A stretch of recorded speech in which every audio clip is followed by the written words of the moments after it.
मैं सबसे पहले गौरव भाटिया जी आपके पास आना चाहती हूं। लोगों के घरों तक, कार्ड धारकों के घरों तक राशन पहुंचे, इसमें आपकी सरकार को क्या तकलीफ है? उनका कहना है कि आप राशन माफिया के साथ खड़े हैं, इसीलिए कारगर नहीं होने देना चाह रहे आम आदमी पार्टी की चुनी हुई सरकार की ये स्कीम। जवाब दीजिए। अंजना जी, सबसे पहले तो मैं ये कहूंगा कि आज चर्चा का जो विषय होने वाला था कि अनलॉकडाउन शुरू हो रहा है, तो सबसे पहले देश के डॉक्टर्स को, नर्सेस को, सभी को सैल्यूट करते हुए मैं आज के कार्यक्रम की शुरुआत करूंगा कि देश ने बड़ी मजबूती से इस दूसरी जो लहर आई थी उसका सामना किया है। आपने अनाज की बात करी, तो सबसे पहले तो एक बात जान लीजिए, ये देश संविधान से चलेगा, कानून से चलेगा। फूड सिक्योरिटी एक्ट है जिसमें केंद्र सरकार सभी प्रदेशों को अनाज सुनिश्चित कराती है, और प्रधानमंत्री कल्याण योजना है, गरीब कल्याण योजना, इसके तहत आता है। अब इसमें कुछ तौर तरीके हैं, कुछ रेगुलेशंस हैं जिसका पालन हर प्रदेश की सरकार को करना होगा। तो ऐसा तो नहीं है कि अरविंद केजरीवाल जी कानून से ऊपर हैं। अगर उनको लगता है कोई नई योजना की शुरुआत करनी है तो वो अपने कानून नियम ला सकते हैं और वो राशन जनता तक जैसे वो चाहे पहुंचा सकते हैं, लेकिन एक बड़ा घोटाला ना हो जाए, इसको रोकने के लिए पहले से जो प्रबंध किया जाएगा ये सराहनीय है। और मैं एक दो बिंदु आपके चैनल पे उठा दूं, मेरे साथी संजय सिंह जी यहां हैं, वो उत्तर दे दें। सबसे पहले 72,782 मैट्रिक टन का केंद्र के द्वारा दिल्ली सरकार के लिए कोटा निर्धारित किया गया। इन्होंने सिर्फ 53,000 मैट्रिक टन उठाया है, जो भारतीय जनता पार्टी ने प्रेस कॉन्फ्रेंस में कहा, और उसमें भी केवल 68% ही दिल्ली के नागरिकों तक पहुंचा है। दूसरी बात, अरविंद केजरीवाल जी ने आज कहा सारी तैयारी हो गई थी। तैयारी तो हो ही गई थी, 500-600 करोड़ के इश्तिहारों की तैयारी हो गई थी, एडवांस बुकिंग हो गई थी।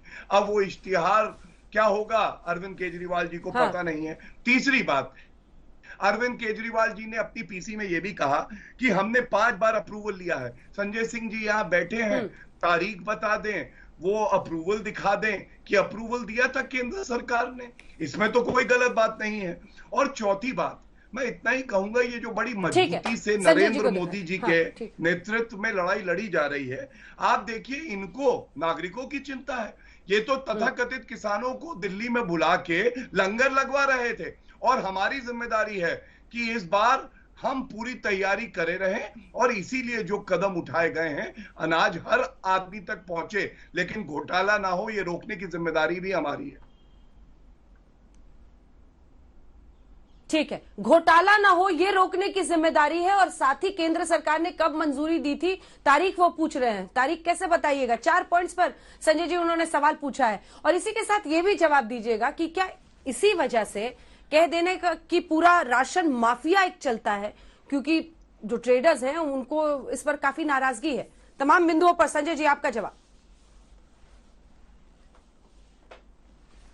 देखिए अंजना जी, ये सर्वविदित सत्य है, और आप इतने सालों से पत्रकारिता में हैं, आप भी जानती होंगी, और गौरव भाटिया जी की मजबूरी है, भारतीय जनता पार्टी के प्रवक्ता हैं, हो सकता है वो स्वीकार न करें, लेकिन पूरा देश जानता है, देश का हर गरीब आदमी जानता है कि राशन माफियाओं के जरिए जो राशन लोगों के लिए निर्धारित होता है गरीब आदमी के लिए, वो उनको मिल नहीं पाता। उसके लिए उनको संघर्ष करना पड़ता है, उसके लिए कोटेदार, राशन माफिया मिलकर उनका राशन खा जाते हैं, बेच लेते हैं। ये आज का नहीं, वर्षों का एक सर्वविदित सत्य है जिससे कोई इनकार नहीं कर सकता। दिल्ली की सरकार, अरविंद केजरीवाल जी, हिंदुस्तान की पहली सरकार है आजादी के बाद जिसने एक अनोखी पहल की, और वो अनोखी पहल क्या है कि आपके घर में आपके कोटे का निर्धारित राशन पैक्ड होकर हर महीने आपके दरवाजे पर, आपके घर पे पहुंच जाए। इससे अच्छी योजना पूरे हिंदुस्तान के लिए कोई नहीं हो सकती। इसकी सराहना करनी चाहिए थी मोदी जी को, इसकी सराहना करनी चाहिए थी भारतीय जनता पार्टी को, इस योजना को पूरे देश में लागू करना चाहिए था। लेकिन बहुत अफसोस के साथ मुझे कहना पड़ रहा है कि जो राशन माफिया इस देश के करोड़ों लोगों का अनाज लूटते रहे हैं, उनके दबाव में आके भारतीय जनता पार्टी की सरकार बार बार इस योजना में अड़ंगा और रोक लगाने की कोशिश कर रही है। आपने सवाल पूछा, इस मुद्दे पर आपका जवाब था कि साहब क्वेश्चन आपका था हमसे अप्रूवल नहीं ली गई। मैं तारीखें बता दे रहा हूं। आपको चिट्ठी लिखी गई 2019 में 4 फरवरी को। आपको चिट्ठी लिखी गई 4 मार्च 2020 को। आपको चिट्ठी लिखी गई 17 जून 2020 को। आपको चिट्ठी लिखी गई 19/11/2020 को। आपको चिट्ठी लिखी गई 3/12/2020 को। इतनी चिट्ठियां इसी एक योजना को घर घर राशन पहुंचाने की योजना के लिए आपको चिट्ठियां लिखी जाती हैं। बार बार आपसे अप्रूवल मांगा जाता है, बार बार आपसे अनुरोध किया जाता है। और इतना भी नहीं, जिसका जिक्र आप कर रहे हैं, बार बार ये सहारा क्या ले रहे हैं? ये कर रहे हैं कि राशन के दुकानदार कोर्ट चले गए। अरे भाई, कोर्ट ने स्टे दिया क्या? क्या इस देश में आपकी सरकार के खिलाफ कोई कोर्ट में चला जाएगा तो आप उसके खिलाफ कोई जो योजना आप अपनी बना रहे हैं उसको रोक देंगे क्या? ऐसा कहीं भी आपने सुना है? आपका एक हास्यास्पद तर्क है। और कम से कम गौरव भाटिया तो वकील हैं।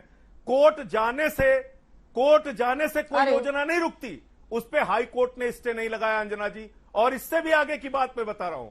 हाई कोर्ट में जब केंद्र सरकार का पक्ष पूछा गया तो केंद्र सरकार ने हाई कोर्ट में कोई आपत्ति नहीं की।